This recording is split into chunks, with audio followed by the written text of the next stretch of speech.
ইতিহাসের সাক্ষী। রানী দ্বিতীয় এলিজাবেথের ব্রিটিশ সিংহাসনে আরোহণের ৬০তম বার্ষিকী উদযাপিত হল গেল সপ্তাহে। রানীর সহচরী হিসেবে সেদিনের ওই জাঁকজমকপূর্ণ অনুষ্ঠান খুব কাছ থেকে দেখার সুযোগ পেয়েছিলেন যারা। ইতিহাসের সাক্ষীর আজকের পর্বে শুনবেন তাদের কথা। Welcome to Coronation London. This city, transformed by excitement and joy and loyalty, the true center this June morning of the emotions of the whole wide... 1953 সালের 2রা জুন সারা বিশ্বের দৃষ্টি লন্ডনের দিকে। রানী দ্বিতীয় এলিজাবেথ বাকিংহাম প্যালেস থেকে যাবেন ওয়েস্টমিনস্টার অ্যাবিতে। সেখানে British সিংহাসনে তাঁর অভিষেক।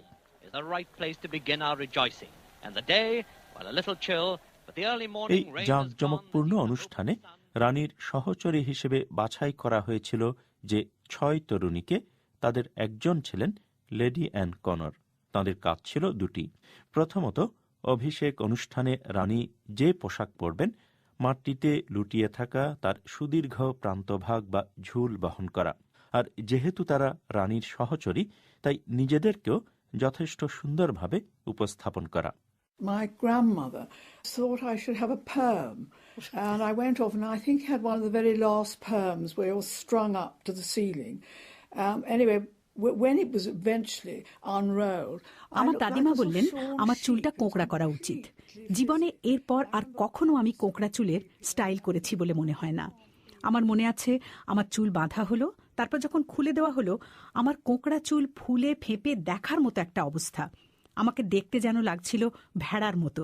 আমার মনে আছে আমার চুলের অবস্থা দেখে কেঁদে ফেলেছিলাম আর বলছিলাম এই কোঁকড়া চুলে আমাকে এত বিশ্রী দেখাচ্ছে যে আমি রানীর সহচরী হতে পারবো না। রানী এলিজাবেথ তখন তরুণী।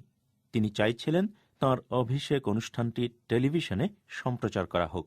ব্রিটিশ রাজপরিবারের ৯০০ বছরের ইতিহাসে এই অনুষ্ঠানটি এত বেশি মানুষের দেখার সুযোগ এটাই প্রথম। Well, this is the scene here before Buckingham Palace. But all along the route, there's the same excitement, and we've got our commentators stationed at... Buckingham প্রাসাদের বাইরে সেদিন জড়ো হয়েছেন শত শত মানুষ। সেখান থেকে ওয়েস্টমিনস্টার অ্যাবি পর্যন্ত রাস্তার দুধারেও হাজার হাজার মানুষ। Well, I was sleeping on the floor, and I was at my uncle's house. My mother was there too, so we sort of dressed together, and a girl from Elizabeth Arden came and made me up because they were very worried that it was the first time anything had been televised. আমি সেই রাতে মেঝেতে ঘুমিয়েছিলাম। আমি আমার চাচার বাড়িতে ছিলাম। আমার মা ছিলেন আমার সঙ্গে। আমরা দুজনে একসঙ্গে পোশাক পরে তৈরি হলাম। এলিজাবেথ আর্ডেন থেকে এক মহিলা এসে আমাকে সাজিয়ে দিলেন। এই প্রথম টেলিভিশনে এরকম একটা অনুষ্ঠান দেখানো হবে।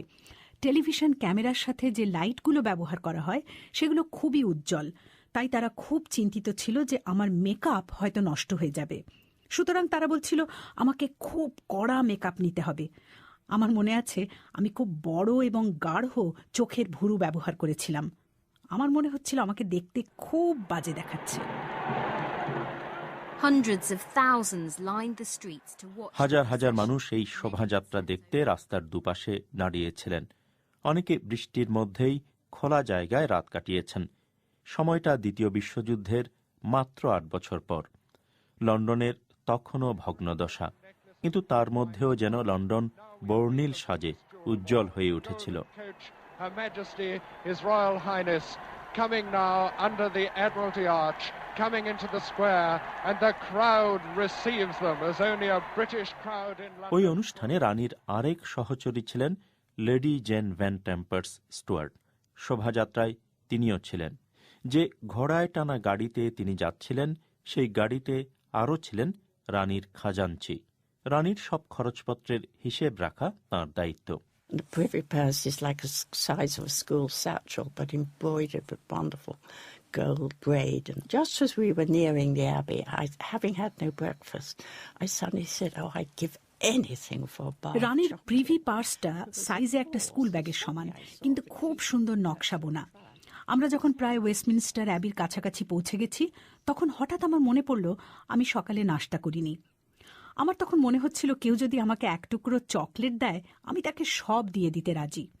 তখন হঠাৎ আমাদের গাড়িটা একটু থামল। আমি দেখি রানীর খাজাঞ্চি পার্সের ভেতরে হাত ঢোকালেন এবং সেখান থেকে এক মুঠো ভর্তি টফি বের করে আনলেন। আমি তখন হেসে দিলাম।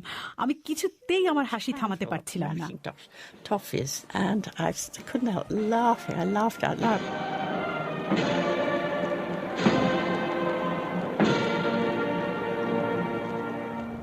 And so, borne forward to the acclamation of her peoples, our Queen comes to her crowning. অবশেষে রানীকে নিয়ে শোভাযাত্রা এসে পৌঁছাল ওয়েস্টমিনিস্টার অ্যাবিতে। গাড়ির দরজা খুলল। রানীর সহচরীরা যেন এই মুহূর্তের জন্যই অপেক্ষা করছিলেন। তাদের কাজ শুরু এখান থেকেই। And we stand to see Her Majesty as she alights from the coach. রানী যে ভেলভেটের পোশাকটা পরেছিলেন তার যে দীর্ঘ প্রান্তভাগ মাটিতে লুটিয়ে থাকে, সহচরীদের কাজ হচ্ছে সেটি নিচ থেকে ধরে রানীর পেছন পেছন তাকে অনুসরণ করা। I was terrified of fainting or getting it wrong. আমার অবস্থা ছিল ভয়ে মূর্ছা যাবার মতো, কারণ আমার কেবলই ভয় হচ্ছিল কোথাও একটা ভুল করে ফেলব। পোশাকের যে অংশটা আমি ধরে রেখেছি সেটা আমার হাত থেকে পড়ে যাবে। And with the Duke of Edinburgh by her side, Her Majesty moved in towards the splendors that await her. প্রায় 250 লোকের দীর্ঘ শোভাযাত্রা এরপর ওয়েস্টমিনিস্টার অ্যাবিতে ঢোকা শুরু করল। ভেতরে অপেক্ষা করছেন সারা বিশ্ব থেকে আসা 8,000-এর বেশি অতিথি। রানী যখন শপথ নেওয়া শুরু করলেন তখন লেডি অ্যান এবং লেডি জেন তা দেখছিলেন কাছ থেকেই। তারপর এলো সেই মুহূর্ত যেটি টেলিভিশন ক্যামেরায় ধারণ করার অনুমতি ছিল না।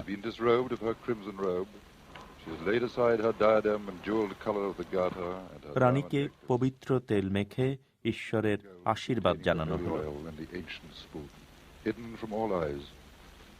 The Archbishop goes beneath the canopy to anoint the Queen. See thy hand anointed with holy oil. The anointing was the most moving moment. She had this white shift that the Marquis of Cholmondeley রানীকে তেল মেখে আশীর্বাদ জানানোর এই মুহূর্তটি ছিল সবচেয়ে হৃদয়স্পর্শী। তাঁর পোশাকের পিঠের দিকের একটি অংশ যেটি কেউ বেঁধে দিতে ভুলে গিয়েছিলেন, সেটাতে হুকও লাগানো ছিল, কিন্তু রানী সেটা ঠিক সামলাতে পারছিলেন না। তখন ডিউক অফ নরফোক একজনকে পাঠালেন সেটা ঠিক করার জন্য। So with cheers, this triumphal royal drive through the streets of London ends as the state coach enters the inner courtyard, and we take you now. Westminster অ্যাবির আনুষ্ঠানিকতা শেষে রানী ফিরে এলেন আবার বাকিংহাম প্যালেসে। We helped the Queen out of the carriage. The four of us were waiting for at Buckingham Palace. আমরা রানীকে তার গাড়ি থেকে নামতে সাহায্য করলাম। তিনি বললেন সবকিছু ঠিকঠাক মতোই শেষ হয়েছে। তবে প্রাসাদে ফেরার পর পারিবারিক ব্যাপারগুলোই রানীর জন্য প্রধান হয়ে উঠল। তিনি তার ছেলে চার্লস এবং মেয়ে অ্যানের কাছে গেলেন। The Queen had her own private film made of what happened, and there's a wonderful thing of us all running along the passage. সেদিনের ঘটনাবলীর দৃশ্য ধারণ করে রানীর জন্য আলাদা করে একটি ভিডিও বানানো হয়েছিল। সেখানে একটা দৃশ্য ছিল এরকম: প্রিন্সেস অ্যান তাঁর পোশাকের দীর্ঘ ঝুলের নিচে ঢুকছিল আর বেরুচ্ছিল। তারপর আমরা সবাই সোফায় বসলাম, ছবি তোলা হচ্ছিল। রানী পা তুলে বসলেন, আমরা সবাই পা তুলে বসলাম। পুরো ব্যাপারটা এত স্বাভাবিক মনে হচ্ছিল। আমরা সবাই এই ভেবে খুব খুশি ছিলাম যে সব ঠিকঠাক মতো ছিল, কোনো ভুল হয়নি। We'd all been sitting around in the palace eating sandwiches and cups of tea. The Queen took off the crown and heaved a sigh of relief. She put it on quite a low coffee table. And all of a sudden, আমরা প্রাসাদের এদিকে ওদিকে ঘুরছিলাম, sandwich আর চা খাচ্ছিলাম। রানী তার মাথার মুকুট খুলে রাখলেন। তারপর যেন একটা স্বস্তির নিঃশ্বাসও ফেললেন। তিনি সেটা রাখলেন বেশ নিচু একটা কফি টেবিলে। তারপর আমি হঠাৎ দেখলাম প্রিন্স চার্লস, তার বয়স তখন মাত্র 4, সেই মুকুটটায় হাত দিলেন। চার্লস সেটা তুললে আমি নিশ্চিত সেটা তার হাত থেকে পড়ে যেত। আমি সেটা ধরার জন্য প্রস্তুত ছিলাম, তবে তার আগেই আরেক ভদ্রমহিলা সেটা ধরে ফেললেন এবং সরিয়ে রাখলেন। আমি নিশ্চিত চার্লস হয়তো সেটা মাথায় দিতে চাইছিলেন। 60 বছর পর প্রিন্স চার্লস অবশ্য এখনও এই মুকুট পরার সুযোগ পাননি। রানী ভিক্টোরিয়ার পর রানী এলিজাবেথই ব্রিটিশ সিংহাসনে এত দীর্ঘ সময় ধরে আসীন আছেন। লেডি জেন এবং লেডি অ্যান বলছেন, রানীর অভিষেক অনুষ্ঠান তাঁদের জীবনের সবচেয়ে স্মরণীয় ঘটনা।